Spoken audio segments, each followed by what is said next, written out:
Hello guys, welcome to episode 12 of Chatting with Anthony. Today's episode is going to be about the USFL. Also, quick preface, this is Friday, forgive me, I don't know. But it's the day before the 2025 UFL, sorry, not the USFL, the UFL championship. It is the, Michigan Panthers against, I think it's the DC Defenders. I don't even remember. In case you can't tell, I actually did watch parts of both of those games. I'm not too familiar with. I know that the DC Defenders are a team, and I know the Michigan Panthers did beat the Birmingham Stallions. DC beat the St. Louis Battlehawks, if it was DC, but somebody beat them. And I think both games were won on the road too, which is kind of funny. But today's episode is going to be about whether I think it will flame out again. So I'm going to start out with the ratings situation. On average, this season, they had, less viewers. So if I remember correctly, this is like the fourth season of spring football now. It's the third or fourth. They had the XFL and the USFL, and I think they were going on at like the same time, or maybe it was like one after the other, and they merged them just because finances weren't working. So that's how we get the UFL. There's the XFL division and the USFL division.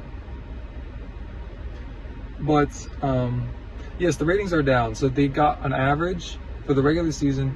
I believe these stats were for regular season, but it might include playoffs, which would make it even worse because you should get more views in the playoffs.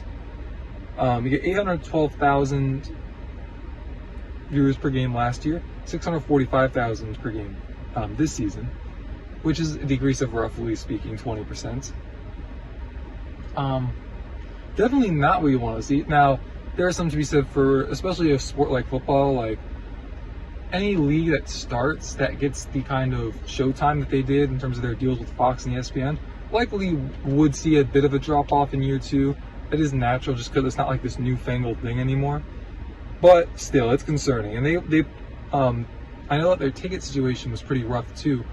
They had a guy who was running their ticket sales, and they got rid of him before the season started, from what I understood. Because before the season started, their season's tickets and just the actual individual tickets were not selling nearly as much as the league wanted it to, which is why they moved on, which is smart on their part, but concerning, considering the seeming financial detriment that they are in. On top of that, there are a lot of, if you just the eyeball test, if you watch the game, there aren't a whole lot of fans. You can get tickets for the championship game, depending on where you want to sit. Like, I think the most expensive that I saw was like $150. Now I'm sure there are some like more VIP type stuff that's more expensive, but like you could get seats like right by like where one of the end zones, like $50 or something along those lines, which is kind of, especially like now NFL prices are extreme. As much as I enjoy the NFL, I take it as a product a little more than the actual sport at this point, just because that's what they've made it out to be. That's their own fault, in case they wanted it to not be a product, which I think they did. Anyways, I'm okay with never going to an NFL game again just because of how expensive it is. Like, it's almost more comfortable. It's an experience to go there to the game, but it is literally more comfortable to watch it at home. I can eat what I want, drink what I want, not be around crowds of people, not pay $12 for a can of soda. Okay, not $12, but it's more enjoyable to watch it at home. I think it's more so like if you go with the right people, you'll have a great time. That's just my opinion at this point. That's just the reality of it. There's not a big market for this, really. It's a lesser NFL. They can't get the same talent, understandably so. And the reality is there's a lot of NFL football on, especially now. There's like Thursday, Saturday, Sunday. Well, Thursday and Sunday are definitive, and Monday night. Sometimes they have Saturday games, and now they're also switching, like they'll have some Black Friday games this year. Well, they will have a Black Friday game this year, just like they did last year, and I think the year before that. I think the reality is also it doesn't help that reforming of the USFL in like 2000-ish.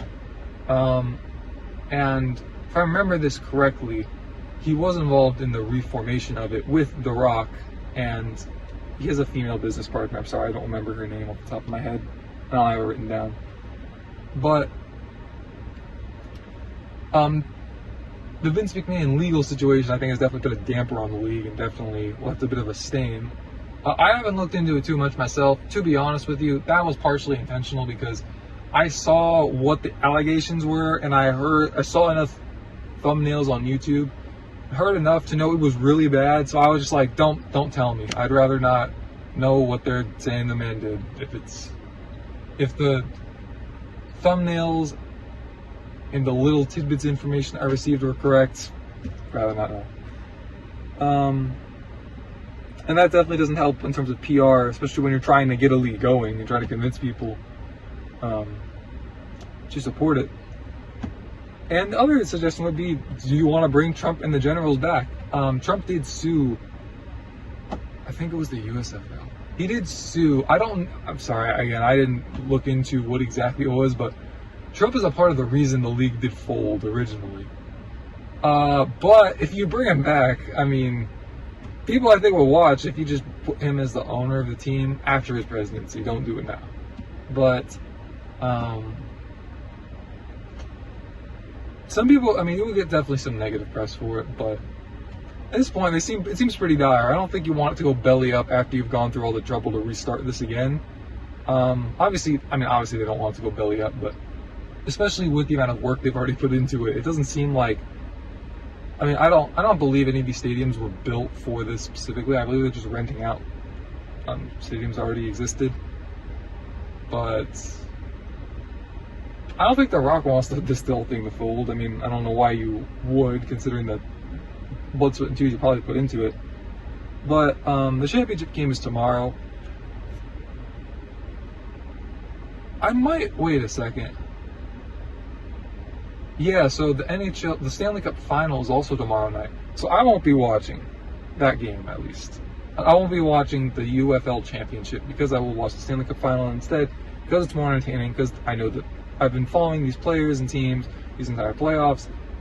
UFL, I mean, I watched parts of it, and I like football, but I don't even think it's that entertaining. It's definitely not more entertaining than Game 5 of a 2-2 series between one of the best players of a generation, one of the best cohesive units of a generation. So that's another thing too. You have a lot of stiff competition. This is probably the best time to do it because hockey's going to end, the UFL is going to end with everything else.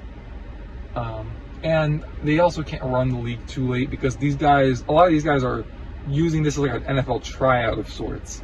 And so it's like you don't want it to run. Like, they can't run their bodies into the ground for this and then be expected to perform over an NFL season. It's just not going to happen. So they're in a tough position in regards to if they were to finish this league, if this league were to finish its season later, I think they would get better ratings, especially near the end of it. But if the players aren't, if your best players aren't going to play, then what are you doing? All in all, thank you guys again for watching this video. I do hope the UFL does make it. It is still fun, I would argue that. It's just, I would say that if you know the term ref ball, I don't think ref ball is nearly as much of an issue in this league as it is in the NFL. And that's one of the NFL's biggest problems, I think. In all the leagues, NFL, NBA, MLB, the refs are, sorry for saying it like this, they're attention whores. And I just don't think you have that as much in this league. And you even got Mike Pereira heading the officiating. Mike Pereira and Dean Blandino. Maybe Blandino was only for one of the two leagues before it merged, but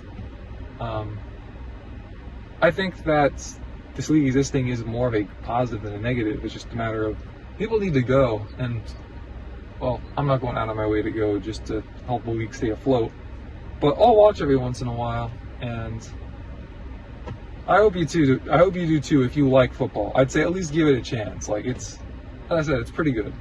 But Stay safe. Have a nice day. Don't do drugs.